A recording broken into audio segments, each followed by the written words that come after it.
olha só, quem é o substituto do Lula do Brasil na política? Não tem, de Bolsonaro, tem um montão por aí. Eu colaborei a formar liderança, estou muito feliz com isso, só fiz um bom governo, o povo reconhece, tendo visto ser recebido por multidões em qualquer lugar do Brasil, e o pessoal tem saudade de mim. Eu sou o ex mais amado do Brasil. Bolsonaro mira 2026 com uma proposta surpreendente.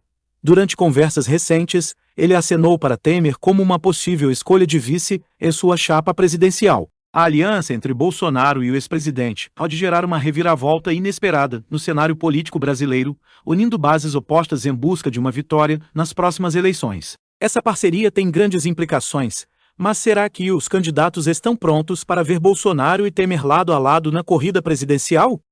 Mas a gente sabe que muita água rola nesse meio do caminho, né, Josias? E é tão curioso um personagem como Michel Temer, que foi vice de Dilma Rousseff, agora estar aí entre os nomes que podem ser vice de Bolsonaro, caso ele possa voltar à presidência. Michel Temer nega, mas a gente sabe que tem sempre aí uma água para rolar, não sei. Como é que você vê aí essas conversas, essas articulações? O objetivo do Bolsonaro é muito claro, né, Fabiola? O Alexandre de Moraes é muito amigo do Michel Temer.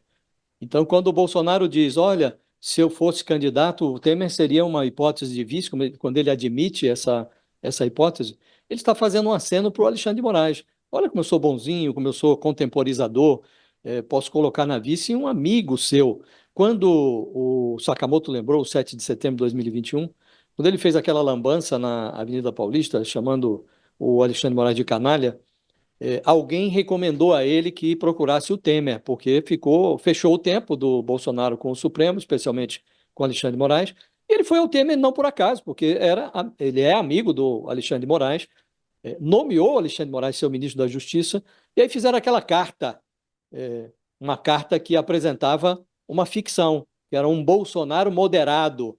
E, quando foi ao Palácio do Planalto para discutir os termos da carta com o Bolsonaro, o Temer fez uma ligação telefônica do Bolsonaro com o Alexandre de Moraes, os dois conversaram, parecia uma pacificação verdadeira, genuína.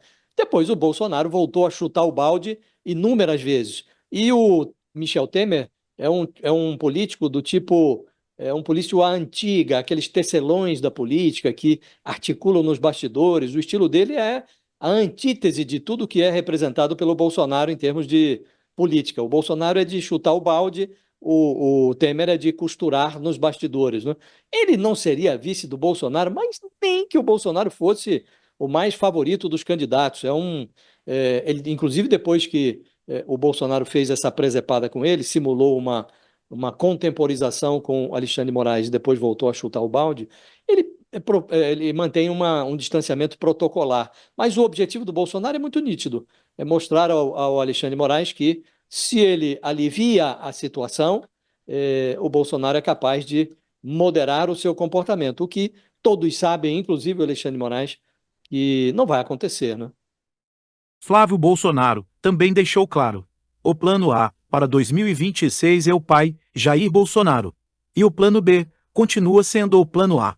Com essa afirmação, Flávio reforça que não há um plano alternativo para a corrida presidencial de 2026. Deixe seu comentário e não esquece de curtir o vídeo. Nós temos o plano A e o plano B. O plano A é Jair Bolsonaro e o plano B é o plano A. Não tem outro caminho para nós aqui. Nós entendemos que as razões que levaram à declaração de inelegibilidade deles chegam a ser infantis, são absurdas. E a população reconhece isso.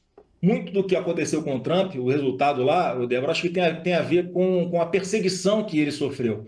O remédio em excesso vira veneno e a população tende a se solidarizar com quem é perseguido injustamente, como acontece com o presidente Bolsonaro aqui.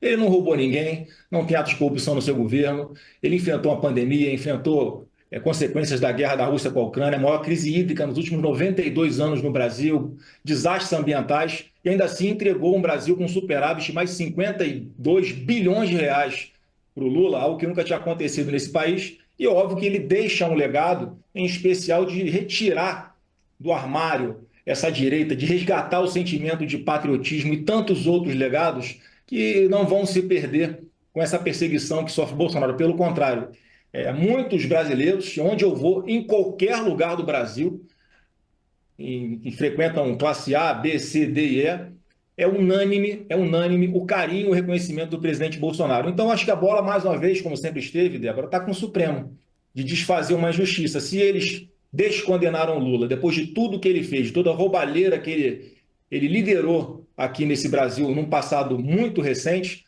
não há a impossibilidade de que a situação de inelegibilidade do presidente Bolsonaro se reverta também. O Supremo Tribunal Federal, a reportagem da Letícia Casado de hoje, se a gente puder abrir aqui também para eu dar uma lida na reportagem da Letícia, que é bem interessante, falando que os ministros do Supremo Tribunal Federal dão como certo que o novo governo de Donald Trump vai fortalecer o discurso de parlamentares brasileiros e americanos alinhados com o bolsonarismo, e que isso pode iniciar uma nova onda de ataques contra o Supremo Tribunal Federal. A gente